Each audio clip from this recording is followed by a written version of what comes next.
G'day groovers, rockers, and in between. This is Vinyl Vibes. I'm your host, Jack Hodgins. Today, we are talking with songwriter Tony Hazzard. Tony started his songwriting journey while at university. He soon found success with his song You Won't Be Leaving, which was released as a single by Herman's Hermits in 1966. Tony would go on to write many other hits in the 1960s, such as Fox on the Run for Manfred Mann and Listen to Me by the Hollies.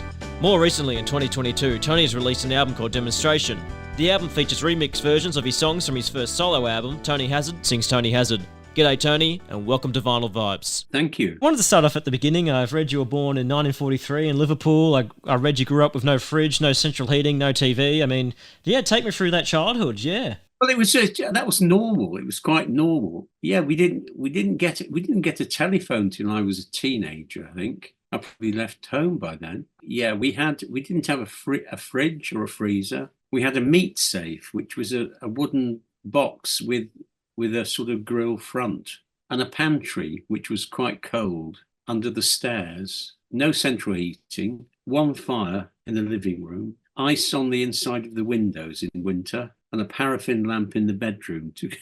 But that was normal. Life was very simple. Yeah. Well, I mean, in saying that too, I mean, musically, I've read that some of your earliest memories were with a wind-up 78 gramophone, winding up those old records. I think the Sid Phillips Band was one of them. And yeah, well, I mean, take me through some of those early musical moments for you. I remember we had one it was a wartime song called In the Blackout in the War, when everything was, you couldn't put lights on, you had to have blinds. There was Leighton and Johnson did a song called You Can't Black Out the Moon. When we go strolling in the park at night, oh, the darkness is a boon. Who cares if there's out a light? They can't black out the moon.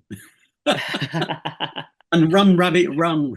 Yeah, that was another one. And then I remember having Humphrey Lyttelton's Bad Penny Blues on a 78 record as well. That was good. The other thing, there was no sort of pop radio apart from Radio Luxembourg, the signal for which was very poor, and you'd have to listen close to the speaker of the wireless to hear it. But they played the early pop stuff.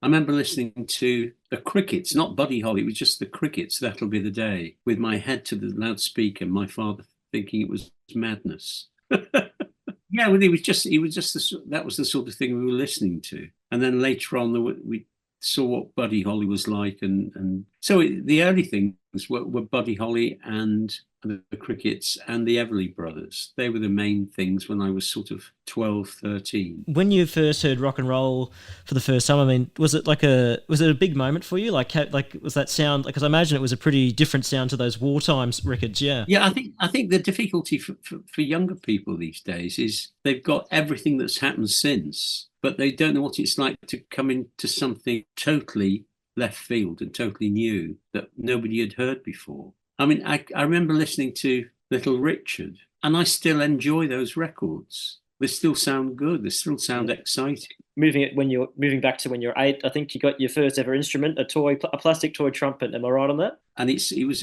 advertised in a kids magazine. And I always remember it said, not a toy, a real musical instrument, which of course it wasn't. It wasn't a real musical instrument. It was plastic, I think. Anyway, my parents wouldn't get it for me.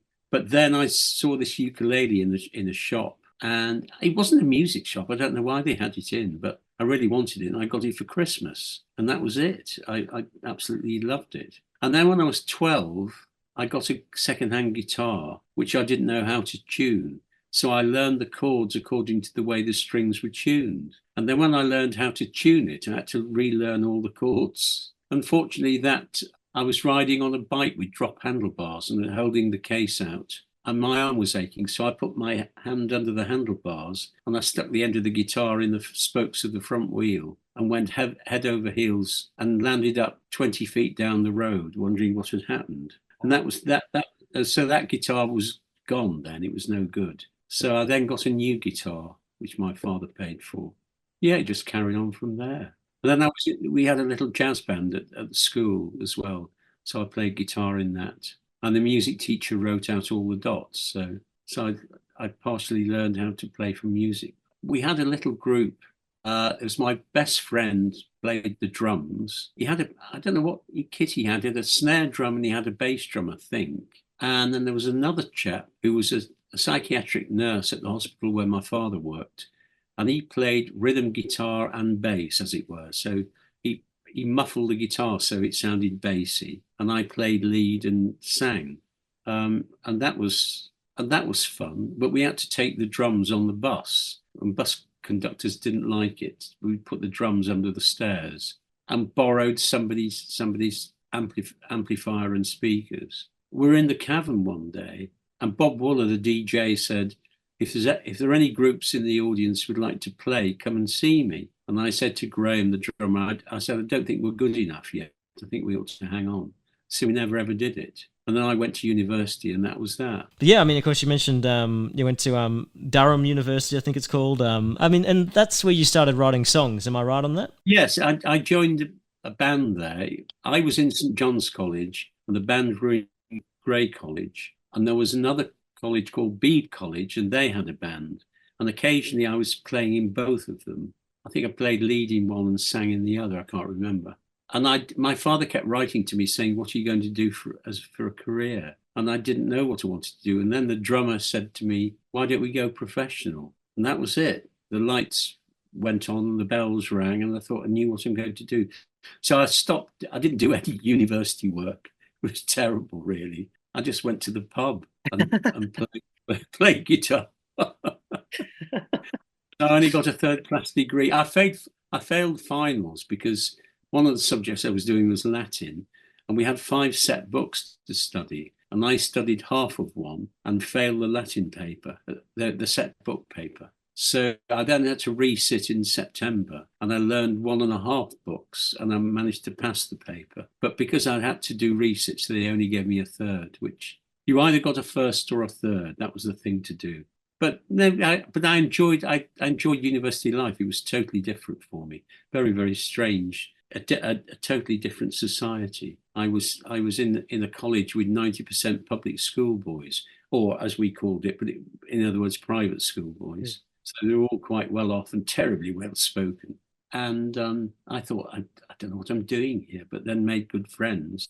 I enjoyed it there. It made a good impression on me. In saying all that, I mean, like when it came to songwriting, was there a song that you listened to and it kind of gave you a light bulb moment in terms of like, oh, I can actually write songs. I can try and do this. Yes. Like, yeah. I think the trouble is we were playing in the university group. We were playing sort of Ray Charles and Jimmy Reed, and the stuff I was writing didn't really fit that. But we did a few of my songs on stage, and they were all right, but it wasn't the really right environment. And we did some demos. I remember we sent a demo to Pi Records, and until recently, I still had the rejection letter by the A&R man, who was later the bass player with John Heisman's Colosseum. And I reminded him of his rejection letter. Do you recall what some of those first songs were that you wrote, like the names of them, or yeah? Well, one was called "If You Were True, I Could Be Happy All of the Time." It was all that, and "The Way You Go." I was very into sort of odd rhythms. So, I don't know how to explain it really. Yeah. Not odd time signatures then. I was into strange time signatures later on, but sort of odd rhythms. I can't remember. It's all a bit mixed up because it's so long ago. My brain is full of stuff, so some bits get lost. I don't know. I think the initial thing was, I'm sure I could do that. It was like having a go. I don't think anything particularly influenced me at the time. It was later on things influenced me. It got to the point where I wouldn't listen to Beatle records in case I got influenced. I once wrote the first line and the melody was identical to a John Lennon song later. And I couldn't pursue it because everybody would have said I'd copied it, but I hadn't. I'd written it without having heard it. But of course, I mean, you mentioned how the drummer in the band, how he mentioned that you should go pro, and that was a big moment for you. And of course, a bit after that, I think it was Tony Garnett from the BBC discovers you. Yeah. Take me through that moment. That was actually in Durham. I was friendly with a chap called Sid Waddle, or some people pronounced it Waddell, but it was Waddle. And he'd been to Cambridge, so he was doing postgraduate work at Durham. And he was from Northumberland, and we got on really well. And Tony Garnett came up to research a play, and because he was story editor at the BBC, and Sid introduced us. And I played some stuff for Tony, and I remember he said, "I think you're very commercial." I didn't know what he meant. I didn't know what commercial was. But he said, if you want to make a go of things, you must go to London. And if you do, let me know, and I'll help where I can. So that's what we did. And Tony was as good as his word. He bought us a Bedford van, and he came to gigs with other people. And he introduced me to really interesting people. In those days, people like actors and producers and directors and poets and things. For me, it was quite a cultural influence. So you came into contact with Jerry Bron through Tony? Yeah. What happened? Somebody, we'd sent a demo to somebody else who had by then the pirate radios had come in, and he had a radio station, and he wanted to record me and manage me. But he only wanted me and not the band. So I went to the band and I said, "What do I do?" And they said, "Go for it. It might have a ripple effect." Tony said to me, "Don't go for it, because the man is not safe." And 2 weeks later, he got shot. He got murdered with a shotgun. So it's just as well. And then Tony was working with Jerry, with Manfred, doing the music for the Wednesday play. So he introduced me to Jerry, and we went on from there. And it was all right to start with. And then at one point, I went through a phase where I couldn't write. I'd had a hit with "You Won't Be Leaving" with Herman's Hermits, and then I couldn't write anything for a year. Well, what I wrote, he didn't like. I remember going to a meeting with him in the office with a guitar and playing. I think I played 3 songs, and he didn't like any of them. So I stood up and said there was no point in playing the 4th. He said, "No, play it." And it was "Ha Ha," said the clown. And a big grin came on his face and said, "It's a hit." And I could never tell what was commercial. When you wrote "You Won't Be Leaving," I mean, I've listened to the version on Tony Hazzard Sings Tony Hazzard, and I've listened to the Hermits version, and it sounds like they really captured what you were kind of going for with the song. Like, would you say that's true? Yes, yeah, they did. The thing about that, when we did Tony Hazzard Sings Tony Hazzard, a title which I didn't like, but CBS, Jerry thought I'd done all these demos, and I always tried to do good demos with the band. We've revisited 3 of the tracks on it. One was "You Won't Be Leaving," one was "Listen to Me," and one was "Fox on the Run." With "Listen to Me," Tony Hicks of the Hollies said, if you'd like, I will come and play my guitar part on it, if you want to. So we agreed, although the original demo is still the original demo, but we added that onto it and put a bit of the chorus at the beginning like the Hollies did. And then with "Fox on the Run," we also did the echoing vocals that Manfred did. So we thought we'd do that. And "You Won't Be Leaving," I did it. I'm sure we recorded it again, more like the Hermits version, although I added a guitar and a piano thing to it. So in a way, they were echoed the singles, but all the others were straight demos. In terms of your process on that song, because I've read that you're inspired by the Seekers song "I'll Never Find Another You," that opening dun dun dun dun dun dun, yeah. Bruce Woodley played classical. The 12-string goes dum da da da da da dum da da, and then he comes in with da da da da da da dum, and that was "Got a Feeling You Won't Be Leaving." You wouldn't know the 2 songs are totally different. And that's kind of got me thinking, like, when you as a songwriter, do you need the music first before you write the lyrics? Is that always been a theme with you? Generally speaking, it was.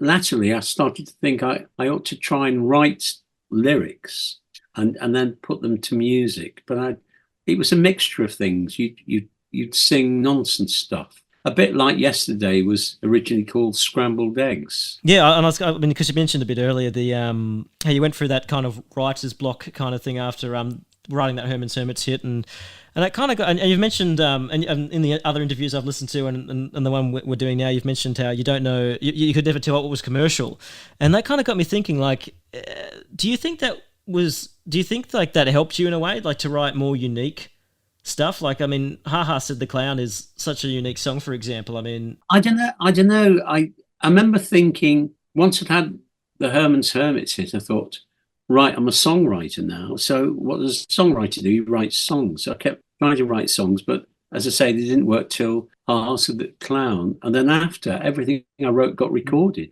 for the next few years. I was very, very lucky. But I couldn't, I don't know. I just happened to be, it was one of those zeitgeist things, I think. I was there at the right time doing the right stuff. My problem was that I was in a business where you need an awful lot of self-confidence and alpha male type stuff. You've got to be very pushy, and I wasn't. I should have stayed living in London, really. I remember somebody I know in the business moved to Devon, and he said he nearly went bankrupt because he was out of the centre of things. And I eventually moved to Cornwall before that, and you sort of people tend to forget where you are. For you as a songwriter, maybe not straight away with Ha Ha Said the Clown, but maybe when it started becoming a hit, was that like important to you as a songwriter because it kind of got you out of that writer's block, would you say? Like, does that resonate at all? Yeah. Yes, because everything I hadn't been striking any gold at all from You Won't Believing, and I thought, I think it was at that time I must have worked at the PRS for a bit of extra cash. Yeah, moving forward. Of course, as you said, everything after that you wrote got recorded, which is fantastic. And I think the next like kind of big thing in your musical journey was the sound of the Candyman's trumpet. If I'm right on that, Cliff Richard recorded it for Eurovision. Yeah, that was something I wrote really with a Mamas and Papas group in mind, with answering voices. I don't know what happened. We must have done a demo. I'm sure my version, I had David Mason playing Bart Piccolo trumpet, who played trumpet on Penny Lane. I remember he said at the end of it, he said, I'd written the dots out for him. And at the end of it, he said, do you want me to improvise like I did on Penny Lane? I said, yes, please. He did. But why that was put in for the Eurovision, I don't know. It was not at all Eurovision. It was really very much sort of psychedelic acid stuff, if you listen to the words. And the sound of the Candyman's trumpet, there were two things. In the northeast of England, there was there used to be a sweet seller who would blow a trumpet, a bit like an ice cream van chimes, but to attract children. And then the other version was Candyman was like cocaine. So that was all in that. And I thought, why is this gone? Apparently Cliff Richard really liked it. So I was quite pleased with that. And it was the one thing it's the one track I didn't have when I did revisited Tony Hazzard Sings Tony Hazzard when I bought the tapes. So that's off that, not on that album. We'll come to that later. In saying that too, I had a look at the your list of singles that came out, and I think that was also your second single. Like as a solo musician, I think they issued that as a Tony Hazzard record as well. And I was kind of thinking, like, did you ever think to go out as a solo artist? Like, given how you could write such great songs. Yeah. Well, the Bron organisation did. I did some television shows. I did Ready, Steady, Go and Thank You Lucky Stars and children's things like Lift Off. So I did all those. I didn't do any solo gigs though until the 70s when I had a good band, and I did quite a lot of gigs then. Yeah, you mentioned earlier that you stopped listening to Beatle records, I think it was, because you didn't want to get that influence. And that kind of got me thinking. Like I listened to Listen to Me, the Hollies version, and I also listened to your version, and it kind of has a Beatles sound to it. Were you influenced at all by the Beatles on that record at all? Like, yeah. No, it was. I think that from lyrically, the thing that came to me was, your ears are deaf, your mouth is dumb, your eyes are blind. I thought that's a good song. That's a good line to put in. It sort of grew from there. And I thought we did on the demo, we did the echo voices. I thought on the Hollies version, it was just Graham singing the echo thing, but there were two of us, Richard Barnes and myself, doing it. I thought that worked better. I was with the Hollies in EMI. Well, it was EMI Studios, not Abbey Road, because there wasn't an Abbey Road then. Yeah. It was Abbey Road, but it was EMI Studio. I was doing something in another studio, I think, and I went to see them, and Graham was very I played another song, and Graham was very keen on it, and was hoping I'd have a relationship with them like they'd had with Graham Goulman. But then the others weren't interested, and just after that, that's when Graham left. I think they were getting a bit going down separate avenues. Yeah, I mean, I listened to, as I said, I listened to both versions. I listened to the Hollies version and your version, and I think on the Hollies version they have those like vocal effects in between in between his singing, and I don't think that's. Oh, I think that's just not. I don't think that's on your version. I think that you just have the guitar and the music going. But I was kind of thinking, like, when you heard that song for the first time, like when it was finished recorded by the Hollies, what did you think of it? Yeah, I mean, some versions of my songs I didn't think were as good. One, perhaps I shouldn't say this, was when Andy Williams did I Think I'm Over Getting Over You. I thought my version was much better. I still think that, except I would mix it differently now, because I always tended to mix my voice too far into the track and it should have been louder. But the arrangement, I was pleased. I wrote the string arrangement for it, and I remember going into the control room, and a cellist came in and said, "That's a lovely cello part, really nice to play." And I was really pleased, because I was doing bits of arranging, but I didn't follow it up. I should have continued doing it like Mike Batt did, because Mike had done arranging for me, and then if I'd carried on practicing arranging, I could have done much more. When you sent a song off and an artist went and did their thing and the producer did their thing and the finished product was made, I mean, did you enjoy that process, getting to listen to how someone interpreted your song? Oh yeah, especially if it was on the radio. In the early days, listening to You Won't Be Leaving, the song's on the radio. It's very exciting. Yeah, I can imagine. And I mean, yeah, I mean, of course, the radio, I mean, I'm thinking back to those times in the 60s. I mean, it's changed so much now. I mean, for songwriters now, I mean, do you think the music industry, it was funner for songwriters back then, than it is now? I mean, I don't know. I think it was more collegiate. There was no snobbery. For example, I got into session singing with Leslie Duncan, and we'd sing on anything, and it didn't really matter what it was. There was no judgment as to, it was all music, and we all enjoyed it. I remember being at the BBC Club with several writers who all had hits at the time, and we were all very friendly. So there was no sort of, whereas these days it was a business then, but everything is more business. Business is more important now, I think. Mm. You get things where, I mean, I think Madonna started it by saying, "I'll record your song, but I want a piece of the royalty." I think more of that, or you get records with about 6 writers on it, which sounds a bit odd, really. Yeah. But I'm sort of out of it now. I don't do any more. I think it must be very difficult. I wouldn't like to be a songwriter now. I remember playing in a folk type thing. It was a big gig in a private hotel. Well, used to be a convent, and it was mainly folk stuff, and it was being taped and broadcast around the world. I remember at breakfast next morning, they were saying in the UK there were 20,000 folk acts trying to get gigs. 20,000. Mm.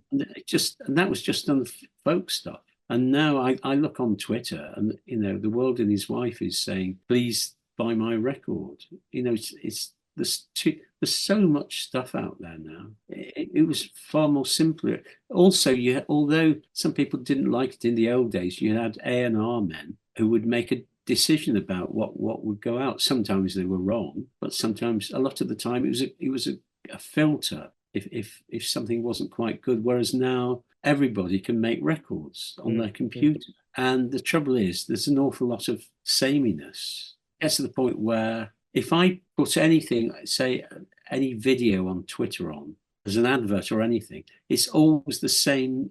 They have to have music on everything, and it's always programmed drum synths, drum machines. And it drives me insane. There's no feel. There's no real feel.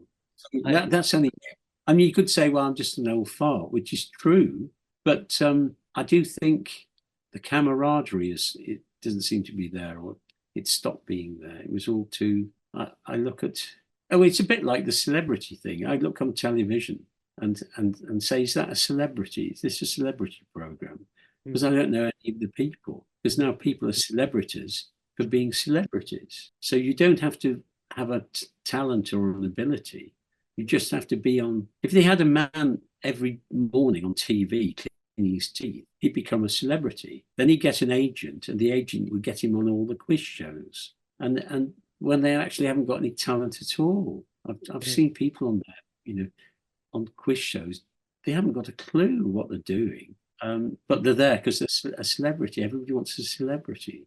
Whereas in my day, I suppose celebrities were there because they were celebrated for what they were doing, not being on a game show or anything. I mean, just before we move on to more of the stuff you did back in the 60s, I wanted to also ask you this. I mean, kind of in the same theme of what we're talking about then. I mean, it seems like you guys back in the 60s were storytellers. Like, the songs told a story, whether it was a simple story or, I mean, Fox on the Run, for example, it paints a picture, you know what I mean, in your head. And, I mean, I think we're missing that today, would you say? Well, it just seems, well, a lot of it, I don't quite understand what they're on about, especially when you get, because the language has changed so much. The language, I've noticed on Twitter, people are saying, they're using the word drop when they mean upload your latest photograph of.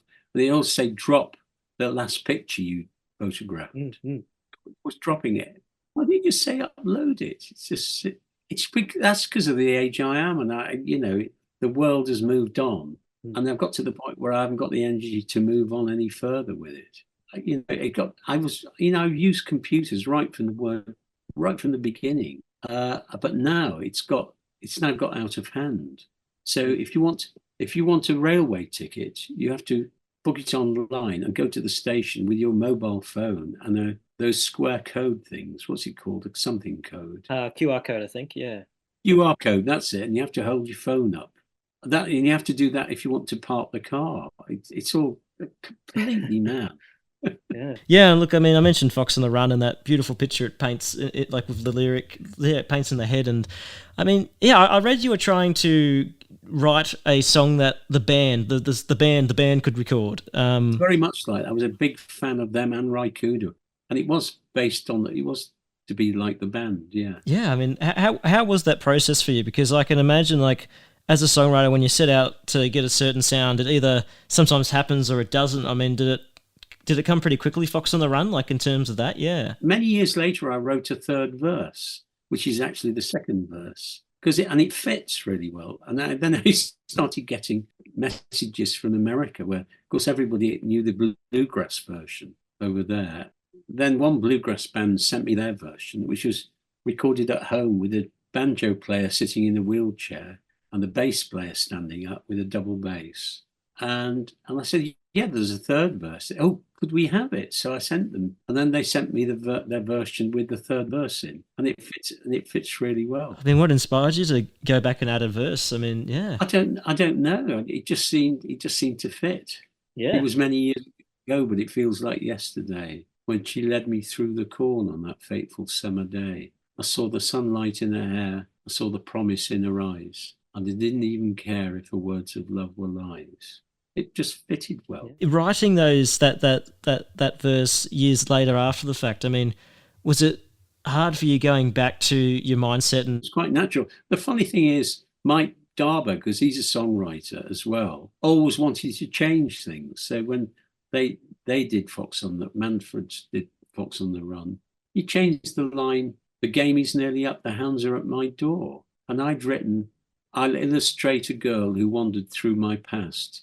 She didn't care to stay, the picture cannot last," which I thought was much more poetic than "hounds at my door and putting me on the floor." Anyway, but Mike likes doing things like that, so I didn't say anything.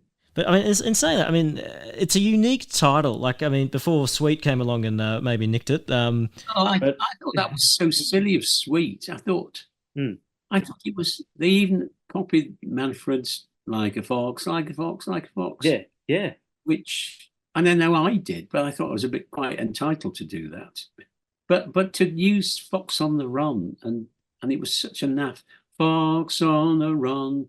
I thought it was a nothing song, and I thought it's like me writing. I know there are lots of songs with similar titles. There was even a song called "Yesterday." I think it was Ivan Novello. I'm not sure. But you nowadays you wouldn't write a song with the Beatles. I wouldn't write Michelle or Eleanor Rigby. You Yeah, just yeah, yeah. wouldn't. So I just thought it was a bit naff of them. I hope they're not getting my royalties. They probably are. In saying that, though, I mean, before Sweet came along, I mean, Fox on the Run. It's such a unique title, I think, and the concept also, like that. I mean, where did you get the idea for the title? Like, did it just come to you as you were playing the guitar, writing the song? Yeah. Yeah, it just appeared. I was doing an interview for somebody in the States who writes about country music and sings it, specifically bluegrass. She said, "What happened to the girl in the title?" I said there wasn't one. I said it's called imagination. Just come. There was no. Sometimes there are real people involved. Sometimes there aren't. But you can never quite tell which is which. Where did you get that ability as a songwriter, do you think, for the imagery? Like, did you read poetry when you were younger or something? Like, Oh yeah. yes, I did. I did a lot of reading. I mean, I read English at university, and yes, I mean, I think this in the song. I think I'm over getting over you. There's a line. There's the middle bit says the talk, the talk, the quiet, the walk, the quiet talk with friends at sunset. That was a direct quote of a translation of a Horace ode written by the poet Horace, which is a beautiful, beautiful poem. I there was a magazine called The Listener years ago in the UK, and somebody wrote a translation of that, and that's where I took it from. And it's all about he's saying to his friend, it's winter, and they're in a cabin on the hillside, and everything's covered in snow, and everything's frozen. And he's basically saying, heap logs on the hearth, get the fire going, open a cask of wine, and leave all the rest to heaven. And I remember the beginning was, see how Soracte, which was a mountain, see how Soracte stands with snow whitely gleaming. Scarce can the labouring woods now sustain their load, while torrents flow by the sharp bitter frost is fettered. Leave all the rest to heaven that can easily still the wars that storm on the wars that something on the storm-riven deep. Broach of your courtesy the Sabine wine, and pour the 4-year-old mellow wine, Thaliarchus. That's it. It's all about snuggling down. It's winter outside. Don't worry about what's happening. Just enjoy it. And so I used that. I thought it was a lovely line. Yeah. I've been trying to find that translation ever since, and I can't find it. It's not even, there aren't any archives of it even. Oh, wow. I've done such, yeah, it doesn't come up at all. But there we are. So there would be so I actually wrote, in some ways, the latter songs that I wrote were much better than the early ones, but they weren't as commercial, obviously. And then it's like anything, you have to promote stuff. These days, it's all promotion. I heard that the film Barbie, they spent more money on the promotion than they did making the film. Oh wow, you're right. Yeah, you have to do that. Do it again and again and again. And if you look at the promotion for the last Beatles record, that went on, and there was so much in the news about it, and how they did it and what they did, and it was no wonder it was a hit. It was inevitable. Did some more reading into Tony Hazzard sings Tony Hazzard, and of course that was, you wanted to call it Demonstration originally, which I think is great that you've now gone and you've taken the master tapes and you've done it the way that you've wanted, like it's called what you wanted to call it now. I mean, that's fantastic, I think. I think the thing about that, I got a call saying, or an email saying, I know where we've got a lot of Regent Sound master tapes, 4 tracks, and you can buy them if you want. I think it wasn't much, but an awful lot of well-known tapes had been binned, thrown into skips. I think there was a Bob Marley album thrown away. I think Rita Marley had managed to buy it or get it somehow. Anyway, I got these tapes and I didn't know what to do with them. I thought, well, somebody said, oh, well, you've got to buy them. It's a bit of history. So I bought them, and I got my nephew who does deliveries to pick them up and bring them home, because they're 4-track tapes they're very heavy and very big. So they're all in the end room. And I selected some. I didn't know what to do. I looked for studios with the right tape recorders, and there was one in the East End of London, but he was a sort of complete analog madly analog. You wouldn't touch anything digital. And somebody said, "Oh, the place to go is a place in London, and they hire out sound equipment and lighting, but they also transfer tapes into music files, and the quality is so good you can't tell the difference." So I selected some of them to be transferred. So I didn't know what to do, and then I got them transferred to music files. Then I transferred them into Logic on my computer and started mixing them. And I wasn't sure. What was difficult was because we only had the 4 tracks. So we'd mix 3 down. We mixed 3 tracks down to 2, say, and then you have another 2 tracks to create stereo. This was a transfer from mono to stereo. A lot of things were mono at the time. So then I thought I'll contact a good friend of mine, Jerry Boys, Jerry's won 5 Grammys for his mixing, for his engineering. EMI Studios, did a lot of the early, he worked at, I've forgotten what the studio's called now, in Chelsea in London, on lots of very good albums. And he did the Buena Vista Social Club for Ray Kuda in Cuba. And he went over there and did that. And if you watch the film of Buena Vista Social Club, you can just see him at one point. Anyway, I phoned him up and said, "Look, I've got these tapes and I've got music files, but I'm more interested in getting a good sound. If they end up in mono, I don't mind, as long as the sound is really good." And he really enjoyed doing it. He loved it. He said as a project, it was great to do. And the problem was in some cases, the drums, I think he says on the album, the drums were mixed in with the bass, say, or lead guitar on the same track, so you couldn't separate them. Well, you can now with all the stuff that the Beatles have done, but when I was doing it, you couldn't. I didn't have the finances that Peter Jackson. Yes, he created that. I don't know how they do it, whether it's to do with frequencies or what. Anyway, so he did, and of course I didn't have Sound of Candyman's Trumpet, but I had another couple of tracks I thought would go on all right. So that's what happened, and I wanted to do it as a sort of historical document. It's a little piece of history, that the tape recorders were history. So was the microphone. So that's why I put it out. I mean, nobody hardly anybody's bought it, but that wasn't the idea. I was pleased to get a record company in the States to put it out. So I'm pleased about that. It's there as in history anyway. I mean, I listened to Demonstration, and there's a song off that I really, really like that I hadn't really heard of from you before. The Matter With You, I think it's called. I really like it. Yeah, did that get recorded by anybody else back in the day, or like what happened with that song? Yeah. No, I liked it. I thought it was very good, and I think one band recorded it reluctantly, but then it went on to also an album with all extra tracks, and I've not heard it since. Anyway, but since then I sent it to an agent in the States it's been putting it into films and TV series. So I was quite pleased about that. Yeah, and I mean, I'm just kind of thinking, like, I had a look at your book as well, selected lyrics, and had a look on the Amazon page, and it says, and I'm quoting here, the book is designed to be one of Tony Hazzard's last creative enterprises. I mean, is that true? Will we never have another album, or? I wrote that, yeah. Yeah. It was the album and the book, and that was it. And I had a local friend who publishes nice quality books, and he was very interested in doing it. And we agreed we'd put this portrait, a well-known painter in the UK, on the front.